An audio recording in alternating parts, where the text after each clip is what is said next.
Bonjour à vous toutes et tous, bienvenue pour votre lecture hebdomadaire de cette première semaine du mois d'août. J'espère que vous allez tous très bien, merci d'être là.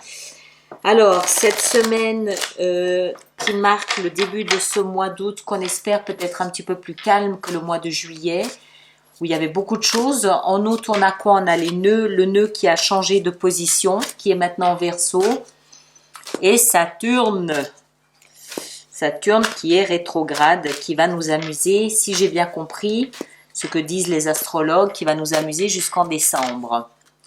Mais bon, voyons voir. Donc, août, on a dit du 3 au 9 août. 3 cartes pour nous donner le ton de cette semaine.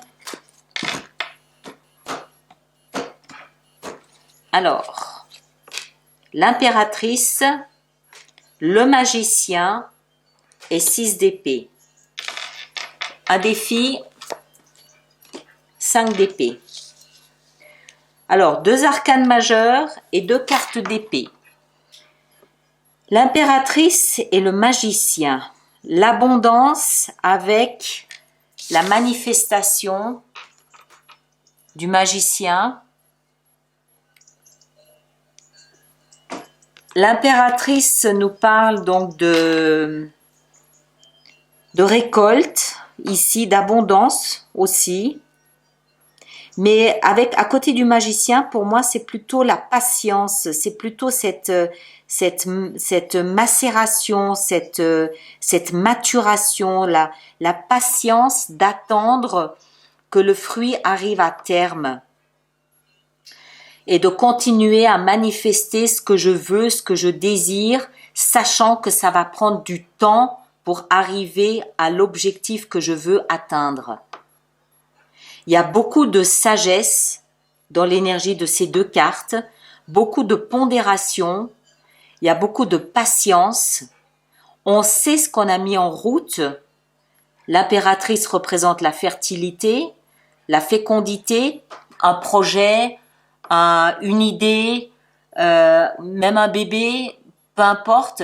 On sait ce qu'on a mis en route et on sait que il faut plus que 48 heures pour voir le projet se manifester.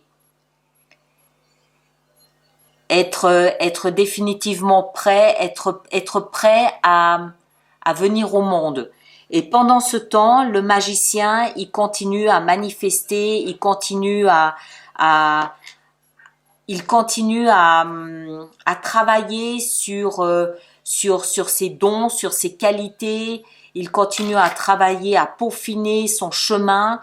Il continue à travailler, à combler tous ses manques. Il continue à peaufiner, vraiment à lisser le chemin pour atteindre l'objectif qu'il s'est fixé. Les 2 ensemble sont puissants. Les 2 ensemble ont un objectif qu'ils ont fixé. C'est comme si vous aviez fixé une date. Ça peut être cette année, ça peut être l'année prochaine, ça peut être cette semaine. Il y a une date qui est entourée d'un cercle et toute notre attention, notre énergie, tout notre focus est sur cette date et on se concentre là-dessus. On travaille sur cet objectif parce que à côté de ça, la 6 d'épée nous montre bien qu'on est prêt à laisser derrière soi quelque chose qui ne nous correspond plus pour aller vers ce nouveau. On travaille à quelque chose qui est devant soi et non plus derrière. Le passé, on le laisse derrière soi.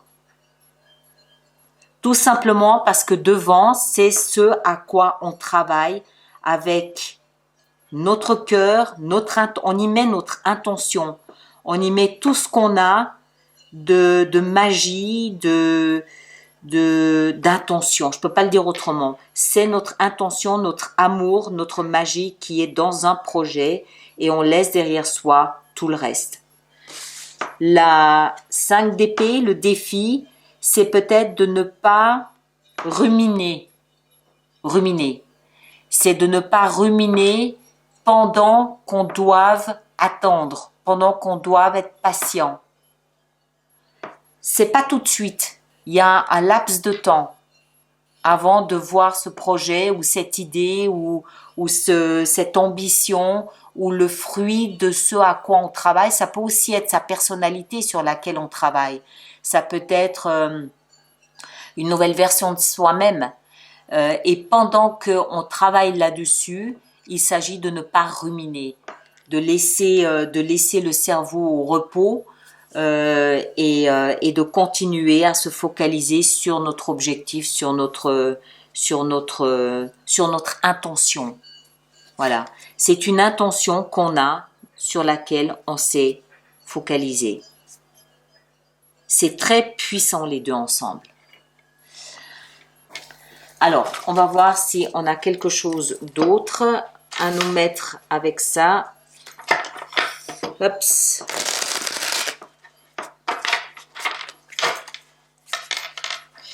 Ouais, c'est intéressant, l'impératrice et le magicien ensemble. En plus, les deux ensemble forment le chiffre 4 qui nous parle de sécurité, qui nous parle de stabilité, qui nous parle aussi de foyer, de socle. Il y a quelque chose, moi j'ai plutôt l'impression que ça touche notre identité. Comme si on avait posé une intention sur notre identité, sur qui on est, et on est concentré là-dessus pour laisser derrière soi quelque chose qui était trop branlant, trop incertain, nous concernant. Maintenant, évidemment, c'est une lecture qui est tellement générale que chacun prend ce qui résonne et laisse le reste. Mais j'ai l'impression que c'est vraiment nos fondements qui sont en train de changer. Pour d'autres, ça peut être un projet, bien sûr. Alors, voyons voir. Sur l'impératrice, qu'est-ce qu'on a? La 8 de coupe. Avec le magicien, on retrouve l'impératrice. Avec la 6 d'épée, on a la lune. Et avec le défi, on a le chevalier d'épée. Alors, l'impératrice, 8 d'épée, de coupe. Donc, il s'agit bien de laisser quelque chose, de périmer quelque chose de devenu obsolète derrière soi au niveau de nos émotions. Quelque chose qui est devenu inutile, quelque chose qui est devenu insignifiant, quelque chose qui est devenu trop petit pour soi. Parce qu'on a grandi, parce qu'on a maturé, parce qu'on est devenu adulte, parce qu'on est devenu plus grand, homme ou femme, peu importe. Parce qu'on est devenu plus grand. C'est comme si on visait une étape au-dessus. C'est comme si on visait quelque chose de plus élevé. On vise de toute façon la 9 de coupe qui correspond à un idéal, qui correspond à un rêve. Mais ce rêve, il a fallu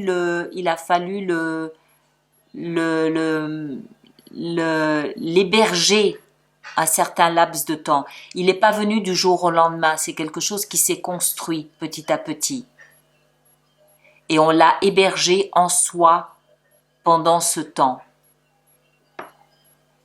C'est peut-être quelque chose dont on prend conscience cette semaine, mais c'est quelque chose qui s'est fabriqué avant. Ça fait peut-être 8 mois ou 8 ans.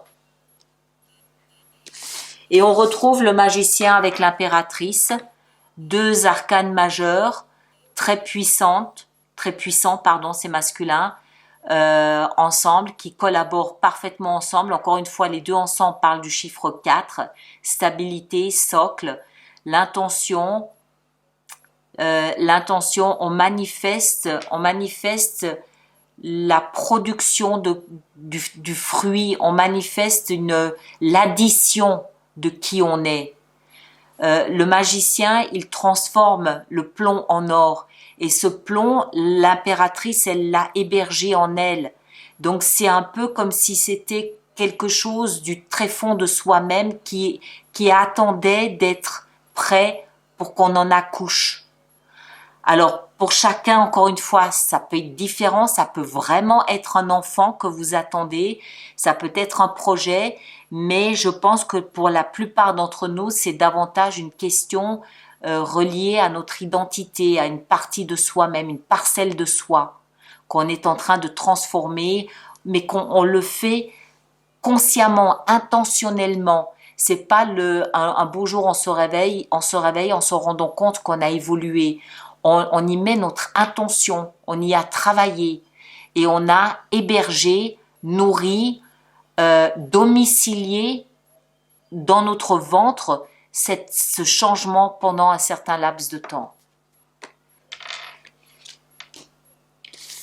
On a la 6 d'épée avec la lune. La 6 d'épée, elle nous montre que intellectuellement, on a posé l'intention de laisser quelque chose derrière soi pour aller vers un ailleurs.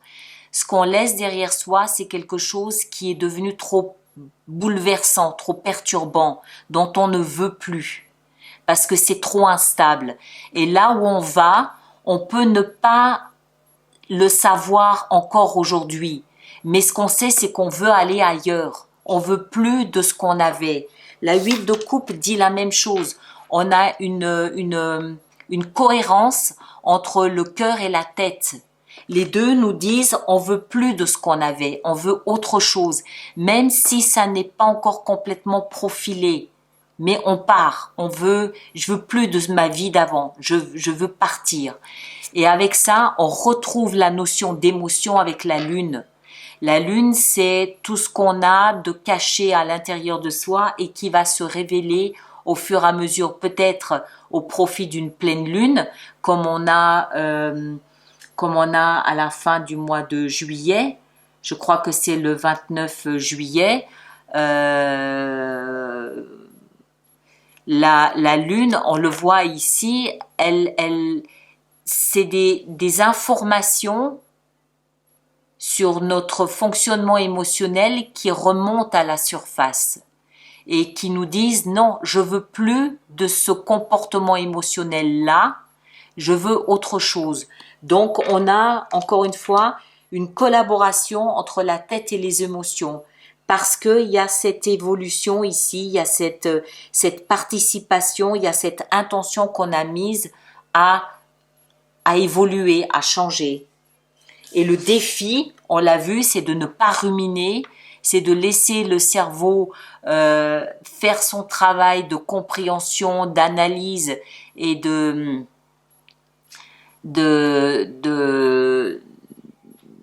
mastication intellectuelle, faire son travail de compréhension intellectuelle, mais sans ruminer.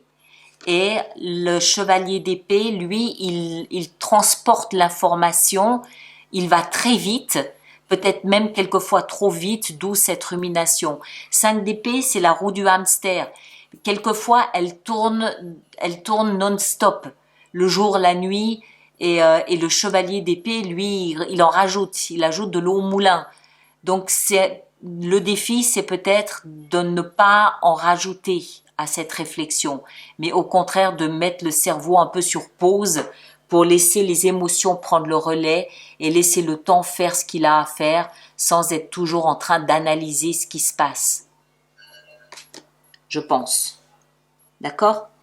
Voilà, j'espère que ça vous aide à comprendre les enjeux de cette semaine. Et puis, on se retrouve la semaine prochaine. D'accord ? Prenez un grand soin de vous. À bientôt. Merci beaucoup.